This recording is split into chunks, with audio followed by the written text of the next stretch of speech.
जय गुरु जी। दोस्तों, ये है आपका अपना प्रिय आरजे आदि आदि का समूह में मानुस और आपके लिए लेकर आया है आपका मनपसंद प्रोग्राम पॉजिटिव कर्मा। आज है एपिसोड नंबर 647।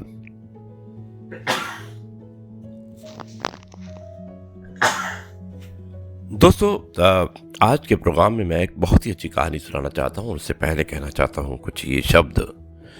जिंदगी में सबसे बड़ा धनवान वो इंसान होता है जो दूसरों को अपनी मुस्कुराहट देकर उनका दिल जीत लेता है। दोस्तों, बहुत जरूरी होती है कई बातें जो हमें ध्यान रखनी चाहिए। ये है आपका अपना प्रिय आरजे आदि आदि कश्यप मुंबई चमानुस।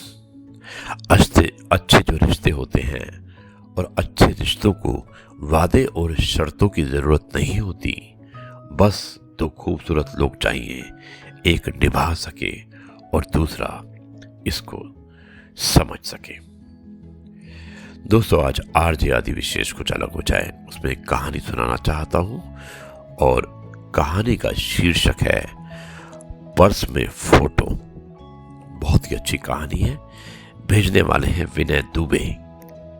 मुझे उम्मीद है कि ये कहानी आपको पसंद आएगी।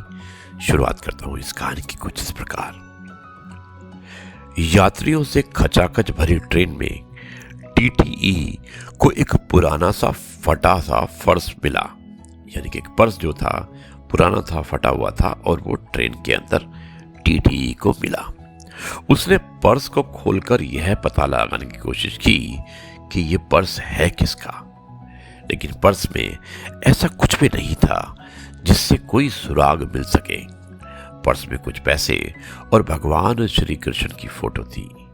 फिर उस टीटीई ने हवा में पर्स से हिलाते हुए पूछा कि भाई, ये किसका पर्स है? एक बूढ़ा यात्री बोला, ये मेरा पर्स है, इसे कृपया मुझे दे दे। टीटीई ने कहा, तुम्हें यह साबित करना होगा कि यह पर्स तुम्हारा ही है।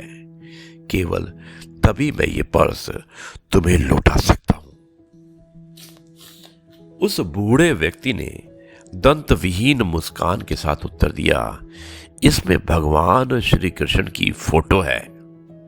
और टीटीई ने कहा कि यह कोई ठोस सबूत नहीं है। किसी भी व्यक्ति के पर्स में भगवान श्री कृष्ण की फोटो हो सकती है, इसमें क्या खास बात है? पर्स में तुम्हारी फोटो क्यों नहीं है? अब बूढ़ा व्यक्ति ठंडी गहरी सांस भरते हुए बोलता है कि मैं तुम्हें बताता हूं कि मेरा फोटो इस पर्स में क्यों नहीं है। जब मैं स्कूल में पढ़ रहा था तब ये पर्स मेरे पिता ने मुझे दिया था और उस समय मुझे जेब खर्च के रूप में कुछ पैसे मिलते थे। मैंने पर्स में अपने माता पिता की फोटो रखी हुई थी। जब मैं किशोर अवस्था में पहुंचा तो मैं अपनी कद काठी पर मोहित था। मैंने पर्स से माता पिता की फोटो हटाकर अपनी फोटो लगा दी। मैं अपने सुंदर चेहरे और काले घने बालों को देखकर खुश हुआ करता था और कुछ साल बाद मेरी शादी हो गई। मेरी पत्नी बहुत सुंदर थी और मैं उससे बहुत प्रेम करता था।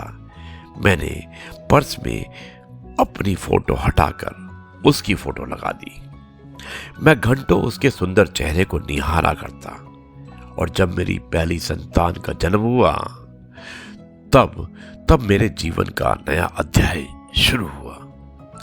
मैंने अपने बच्चे के साथ खेलने के लिए काम पर कम समय खर्च करने लगा और मैं देर से काम पर जाता और जल्दी लौट आता। कहने की बात नहीं, अब मेरे पर्स में मेरे बच्चे की फोटो आ गई थी। बूढ़े व्यक्ति ने डबडबाती आंखों के साथ बोलना जारी रखा। कई वर्ष पहले मेरे माता पिता का स्वर्गवास हो गया। पिछले वर्ष मेरी पत्नी भी मेरा साथ छोड़ गई। मेरा इकलौता पुत्र अपने परिवार में व्यस्त है। उसके पास मेरी देखभाल का वक्त नहीं है। जिसे मैंने अपने जिगर के टुकड़े की तरह पाला था, वो अब मुझसे बहुत दूर हो चुका है। अब मैंने श्री कृष्ण की यानी कि भगवान श्री कृष्ण की फोटो पर्स में लगा रखी है। अब जाकर मुझे एहसास हुआ कि श्री कृष्ण ही मेरे शाश्वत साथी हैं। वो हमेशा मेरे साथ रहेंगे। काश काश मुझे पहले ही यह एहसास हो गया होता। जैसा प्रेम मैंने अपने परिवार से किया, वैसा प्रेम यदि मैंने ईश्वर के साथ किया होता तो आज मैं इतना अकेला नहीं होता।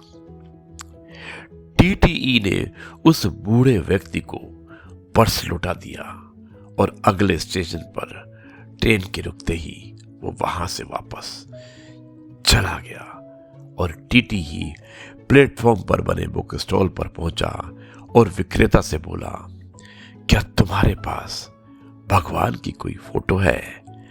मुझे अपने पर्स में रखने के लिए चाहिए। दोस्तों, ये है आपका अपना प्रिय आरजे आदि कश्यप मुंबई जब मानुस आपके लिए लेकर आया आपका मनपसंद प्रोग्राम पॉजिटिव कर्मा। और जो मैंने कहानी सुनाई थी, बहुत ही अच्छी कहानी थी, बहुत ही शिक्षाप्रद कहानी थी, जिसका शीर्षक था पर्स में फोटो, जिसको भेजने वाले थे विनय दुबे। धन्यवाद विनय, एक बार फिर इस ऐसी कहानी को भेजने के लिए। अब मैं इस कार्यक्रम को यहीं पर समाप्त करता हूँ और कल आपसे एक बार फिर मुलाकात होगी कुछ नई बातों के साथ। तब तक के लिए कहता हूँ नमस्कार, जय हिंद, वंदे मातरम, भारत माता की जय, जय जवान जय किसान, जय गुरु जी, शुक्राना गुरु जी।